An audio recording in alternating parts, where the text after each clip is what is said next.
información, diálogo y análisis con nuestros invitados.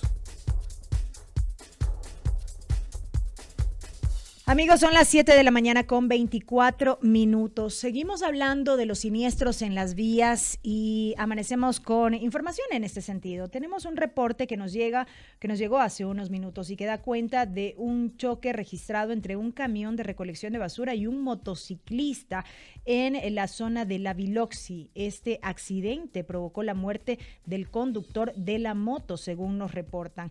De información preliminar que se tendría aparentemente la responsabilidad en este caso habría sido del motociclista, quien se impactó por aparente exceso de velocidad en contra del camión. Se impactó contra este camión por exceso de velocidad.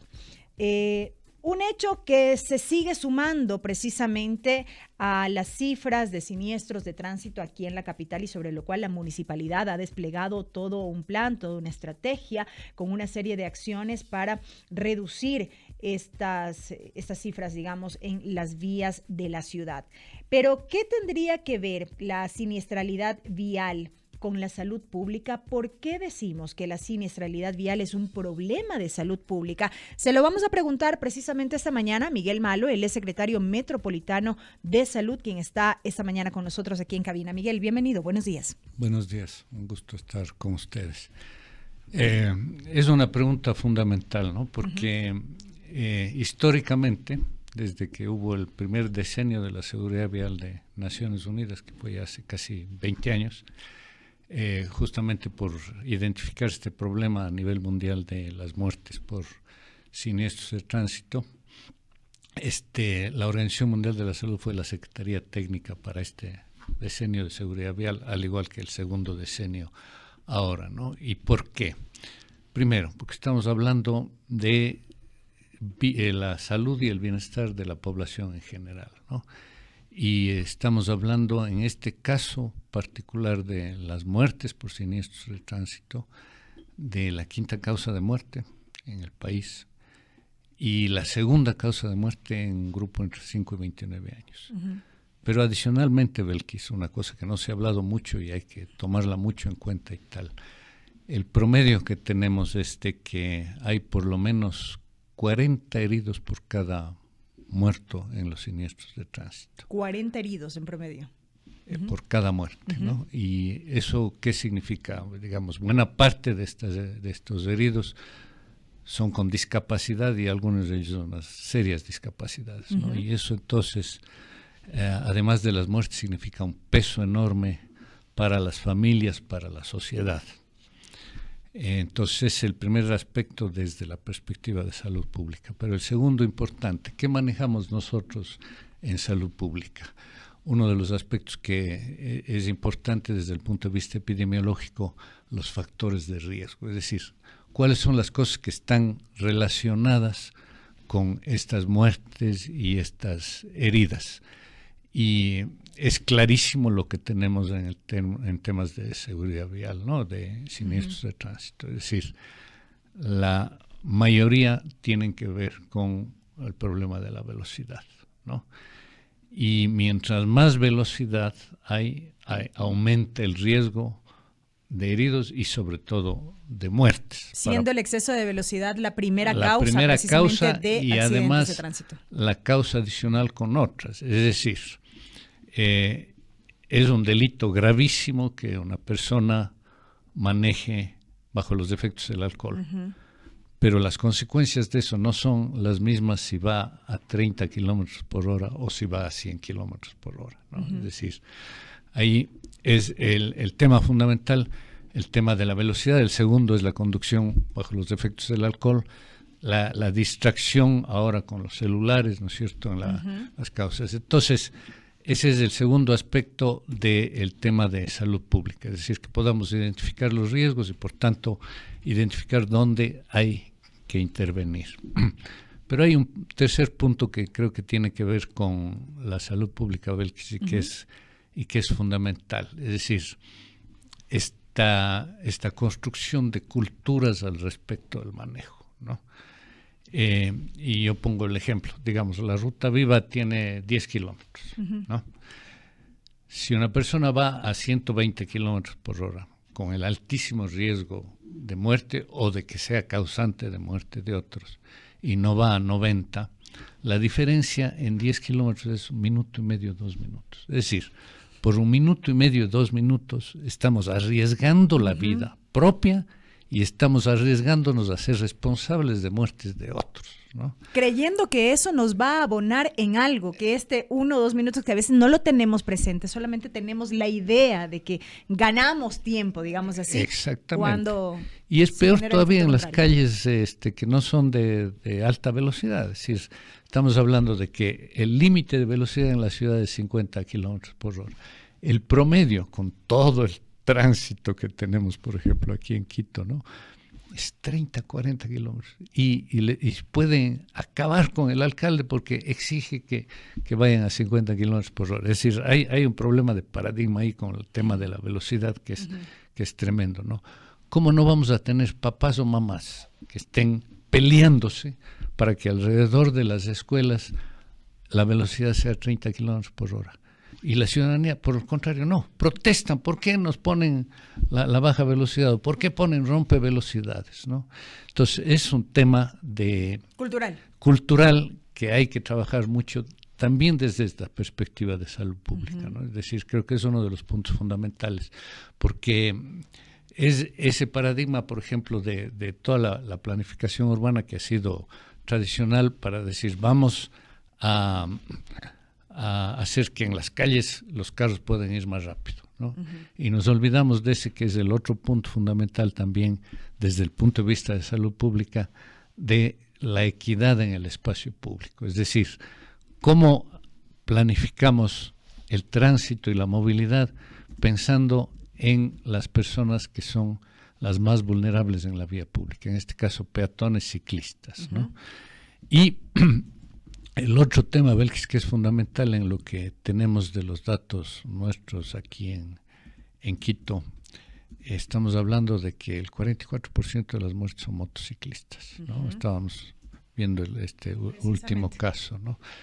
Y ahí hay otros elementos adicionales, digamos, el exceso de velocidad y tal, pero que tienen que ver con los problemas difíciles sociales que estamos viviendo. Es decir, ¿quiénes son los que están en la calle en las motocicletas y andando rápido?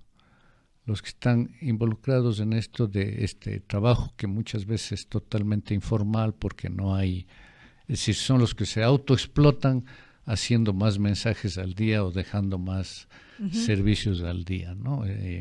Porque van a tener más ingresos. Entonces, es un tema que va mucho más allá de lo que puede ser. Que es mucho más estructural, digamos así. Es. Ahora, Miguel, cuando hacemos esta vinculación de este tema de la siniestralidad con lo referente a la salud pública, estamos hablando de un impacto directo en la vida misma, porque tenemos pérdida de vidas, tenemos estos otros aspectos que usted citaba, ¿no?, de las personas que quedan heridas luego de los accidentes, y estamos hablando de un tema de salud mental. Definitivamente. Ese es un punto fundamental, Belkis. Gracias, porque ese era el tema que quería mencionar. Tenemos también una construcción cultural, lamentablemente, en las condiciones que vivimos de violencia en el país y lo que nos muestran algunos estudios sociológicos sobre eso. Cuando hay un contexto de violencia, los conflictos entre las personas llegan a trabajarse desde una perspectiva de violencia, es decir, resolver el conflicto con violencia, ¿no? Y lo que vemos en las calles es eso, es decir, hemos generado una cultura de violencia vial, ¿no? Uno pone la direccional para virar a la derecha. Y el que está al lado le atraviesa el carro. Un vehículo, en fin, ¿no? Es decir, hay una cultura de violencia en el tránsito que tiene que ver con esto también y tiene que ver con el tema de salud mental, ¿no? Porque es esa cuestión cultural de responder con violencia, no desde una perspectiva de convivencia o de solidaridad. Claro, como andar, ¿no?, todo el tiempo a la defensiva. ¿Por qué tengo que cederte el paso? ¿Por qué tú vas a tener prioridad por sobre mí?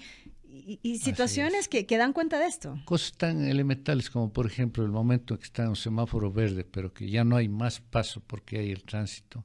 Y el de atrás está pitando para... No, y meterse ahí y no permitir después, cuando cambia el semáforo de verde a rojo, que la gente pase en la otra calle porque estás metido ahí. Que son estas cosas que decíamos, es decir, hay que estar más rápido, ¿no? Pero tomando el ejemplo que usted da, Miguel, en esa misma situación, si la persona que está adelante y que tiene esa posibilidad de hacer mover su carro unos metros más adelante, a pesar de que pueda bloquearle el paso a los otros, tiene el de atrás que le está pitando precisamente para que lo haga, ¿no? Así es. Entonces, claro que es un tema de salud mental, y la idea justamente del municipio en todo esto es parte de lo que ya hemos estado haciendo, pero que ahora pues se va a fortalecer en temas de lo que es educación vial, que tiene que ver con toda esta cuestión de carácter más cultural, ¿no? ¿Cómo se integran allí rápidamente, Miguel, justamente las acciones desde la Secretaría de Salud? Una vez identificados estos aspectos, identificada la problemática, ¿cómo interviene la Secretaría en este trabajo articulado? Mire, estamos totalmente articulados con movilidad, con la MT, con la SECOM, porque el tema cada vida cuenta.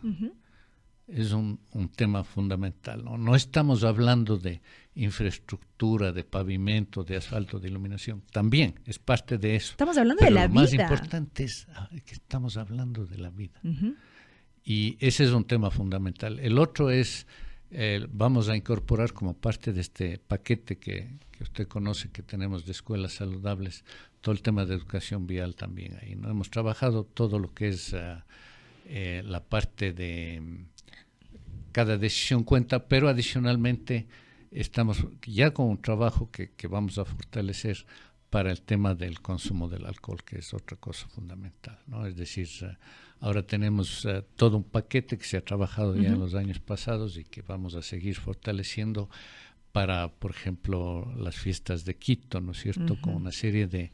Es que ya se viene un mes de muchas actividades, no solo fiestas de Quito, Navidad, fin de año. Unas activaciones ahí para trabajar todo el tema de prevención vial. El alcalde ya lo mencionó, el conductor designado, pero que es todo un paquete adicional con los bares y discotecas para apoyarnos en eso, en el consumo de alcohol, ¿no? ¿Y en el tema de salud mental puntualmente, por ejemplo? Y ahí tenemos todo un trabajo que es un paquete de lo que se llama cada decisión cuenta, ¿no? Que tiene que ver con esto de también, y ese es un punto que quisiera mencionar, Belkis, de decir, bueno, esto es una cosa del municipio, pero fundamentalmente de la ciudadanía, ¿no? Es decir, es que la gente, que las personas puedan asumir también esa responsabilidad que tienen en las decisiones que toman cada día, en este caso en el manejo, la bebida del alcohol, la velocidad, para poner el tema también con la corresponsabilidad con la ciudadanía, ¿no? Que es un aspecto fundamental. Y en este sentido, Miguel, el mensaje final que se le deja a la población, en esta insistencia que hacemos como parte de esta campaña que no es menor, que es muy necesaria porque las cifras así nos lo requieren. Estamos hablando de una realidad que ha sido calificada por las autoridades, y no me he cansado de repetirlo, como una pandemia silenciosa, porque cada vez estos hechos siguen en aumento y este es un trabajo de todos, el poder disminuirlo o erradicarlo. Yo diría una cosa fundamental. Nosotros como municipio necesitamos que la ciudadanía se incluya en nuestros esfuerzos para esto. ¿Por qué? Porque hay ciertas cosas que escapan de la gobernabilidad municipal. Por ejemplo, y está clarísimo, Belkis, eso desde el punto de vista epidemiológico. Cuando comienzan a subir las cifras de muertes, y vamos a tener más muertes este año que el año pasado. En diciembre se acabó el uso de los radares por una decisión de un juez ahí que es, en fin, totalmente cuestionable. Un juez de Santo Domingo. Y comienza a subir las muertes. ¿Qué podemos hacer como municipio? Hacer todo lo que ya el alcalde planteó, ¿no es cierto?, como las medidas, pero adicionalmente necesitamos de la ciudadanía, que la ciudadanía apoye eso. Estamos en una situación de conflictividad política que tenemos, ¿no es cierto?, donde hay muchas cosas que dependen del Estado Nacional, que debería revisar eso. El municipio puede hacer todo lo que tiene que hacer, pero con un límite. El resto depende de otro. Y ahí es donde necesitamos de la ciudadanía. Fíjese, uno de los actores más interesantes, yo creo que es un ejemplo, además desde la parte comunitaria, son las asociaciones de familiares de víctimas, a los que yo les pediría, apóyennos para eso, ¿no? Porque para mí es un ejemplo de cómo usted puede cambiar la rabia, el dolor, por una actitud de solidaridad para que a ninguna otra persona le pase lo que viven las familias, ¿no? Entonces, mi apelo al final sería para la ciudadanía: apóyennos, apoyen al municipio con este esfuerzo, porque la ciudadanía es el actor principal y fundamental para que eso funcione. Y yo cerraría nada más diciendo, Miguel, o acotaría, el hecho de dejar de vivir bajo esta lógica de cumplo la ley, cumplo con las normas, solo porque si no lo hago me pueden sancionar.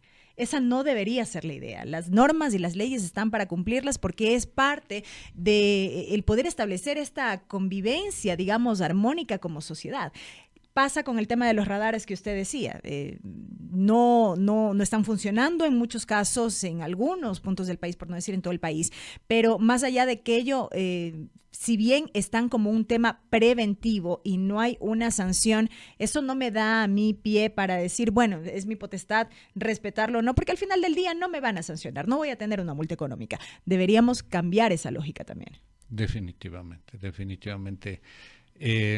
Lamentablemente yo creo que nosotros aquí en el Ecuador requerimos todavía de el castigo, vamos a decir así, para ir cambiando esa cosa de carácter cultural, ¿no? Pero por supuesto la idea es que podamos cambiar esa cosa más desde la violencia del conflicto a la convivencia y la solidaridad. Yo creo que ese es el tema de fondo en lo que estamos hablando. Transversal, digamos. Así es. Miguel, muchísimas gracias por haber estado esta mañana con nosotros. Seguimos atentos de estas acciones que se implementen desde las diferentes dependencias del municipio como parte de esta estrategia que ya se ha puesto en marcha para disminuir estos índices de siniestralidad en las vías de la ciudad. Gracias. Un gusto, Belkis. Ha estado con nosotros Miguel Malo, secretario metropolitano de Salud del Distrito Metropolitano de Quito, aquí en la primera emisión de MQ Noticias, amigos. 7 de la mañana, 41 minutos, tiempo de una pausa, ya volvemos.